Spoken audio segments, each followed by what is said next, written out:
is the 77 WABC minicast. I like this guy a lot. I love him. He's one of the 5 Republicans we've got in the city council on Staten Island, like Frank Morano, David Carr. David, good morning. How are you? I'm good, Sid. Thanks for having me on. How are you doing? I'm doing great. And again, you're outnumbered 46-5. We've also got Vernikov, Palladino, and Ariola. They've got 46 Democrats, 24 of which are complete lunatics. I'll say it. You don't have to. Lunatics.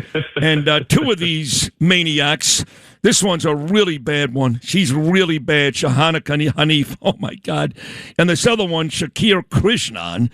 They're holding this Islamophobia in New York City Policy Perspective conference today. They've got 6 people speaking, including the domestic terrorist himself, the face of the Columbia University, and now every university riots across America, Mahmoud Khalil. My question is very simple. As a member of the city council, are you not embarrassed to be sitting in the same room with people that will put this on and put up Mahmoud Khalil like he's MLK Jr., when the truth is he should be in prison or at the very least deported? I think it's absolutely outrageous that this is happening, Sid. You have a so-called conference or policy panel that's elevating individuals as so-called experts, right? Like Mahmoud Khalil, Badr Khan Suri. As a Georgetown alum, I'm embarrassed that he's actually still a fellow at my alma mater. It's ridiculous that you'd elevate them into a leadership role on a topic involving a form of hate, Islamophobia, when they are some of the biggest purveyors of hate, in particular anti-Semitism, in the country. And I agree wholeheartedly with what you're saying. These people do not belong here.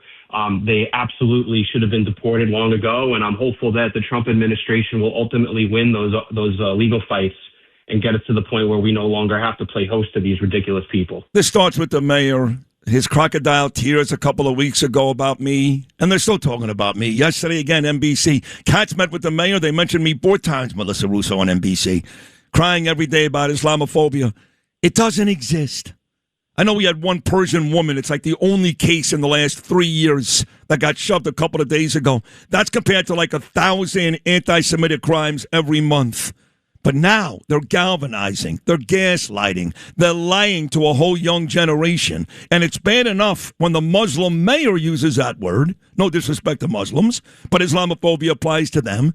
Now you've got people like your city council speaker. She's a Jew, Julie Menin. And I know that Julie can't stop this today, but wouldn't it be nice, David Carr, if your Jewish city council speaker came out like you just did and said, this doesn't work for me? Why don't we ever hear from Julie Menin when she's supposed to be this great fighter for the Jews? Well, Sid, just what you were saying earlier about this bizarre focus on you, right? We know that there's a new variant in New York City of the Trump derangement syndrome. It's called Sid derangement syndrome, SDS. It's an epidemic. I really pray there's a vaccine in the future, and that folks can get over this and move on. But the truth of the matter is, I actually see this event as almost a protest of what's going to be going on across the street at the same time it's happening.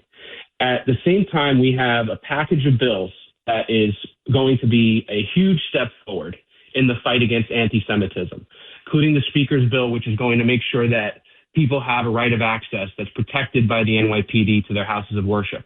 Another bill that's sponsored by Chair of the Education Committee, Eric Dinowitz, that is going to do the same for institutions of learning, including CUNY and private college campuses, which have been hotbeds of anti-Semitism. So it's just so ironic that you have a guy, Mahmoud Khalil, right, who's being hosted on one side of Broadway, who did more than anyone to turn Columbia into a hotbed of anti-Semitism. And now we, the council, are going to be taking steps to turn the tide in that fight. And I think that's really the good news of the day, is that something is finally being done to push back against the really easily the worst and the largest movement of hate in this country, and that's the movement of anti-Semitism. And you guys should be commended for that, so congratulations. I know Frank Morano told me about that early this morning. Seriously, David, congratulations.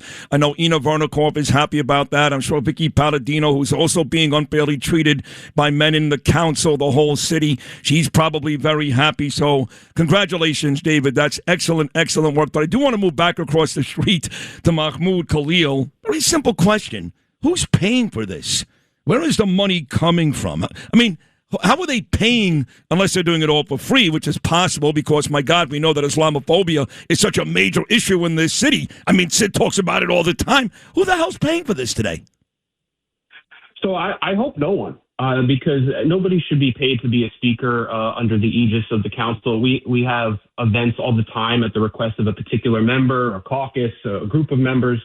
And nothing's paid for by the council, right? I mean, there's space that's used, right? But for me, this is an interesting development because one day I or my successors as Republican leaders are going to go to the Speaker of the Day and say, hey, I want to have an event, and it's going to be about a topic that you oppose, and it's going to involve participants that you oppose, and I expect the same treatment that you'd give to anyone else. Right? I don't want a content-based denial of my request. Yeah, I like that. I want to be able to host who I want to host in the people's house, and that should be my right as a member. Well, you got to bring me then. You really want to piss off Menon and the mayor? I'm being serious. You really want to piss them off? I mean, I would ask you this on the way out. And again, David, I can't thank you enough. You really are terrific.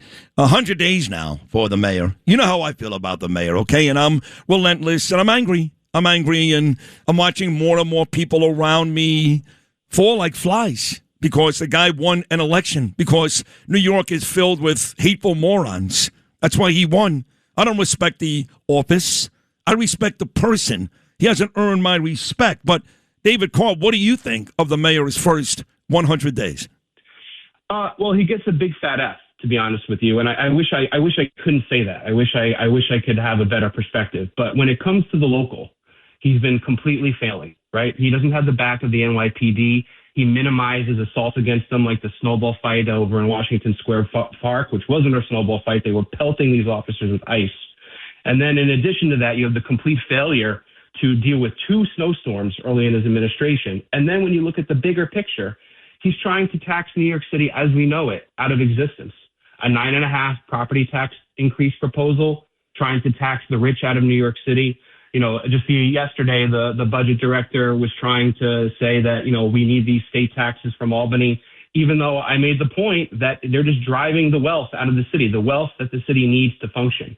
And so, like, whether it's the macro issues or the things that affect you as a New Yorker on your block, he gets a big fat F from me. And I can't believe that we're only, 4 months in, 3 months into this. We got another 3.5 years to go. Final 60 seconds, David Carr. Will anybody else inside your council show the bait seam? That's a Jewish word for a part of your body. Will they show the bait seam that you are this morning, come out publicly and say what your teammates in the council, Hanif and Krishnan, 2 terrible people, what they're doing today on Broadway with these 6 people, especially Mahmoud Khalil, is a disgrace. It's disgraceful. Do you expect, David Carr, anyone of your other teammates on the city council to step up with you and say the same thing? Well, I think that there's a lot to criticize here, right? We had Mahmoud Khalil, who called anti-Semitism hysteria, right, while he's fomenting anti-Semitic hate. He also, in his legal papers, in one of the cases he's been involved in, basically boiled down the definition of anti-Semitism to opposing Israel and the United States' support of Israel. And this is a time when we as a city are grappling with what should be the definition of anti-Semitism, because the mayor, his first day on the job, threw that definition we had out the window.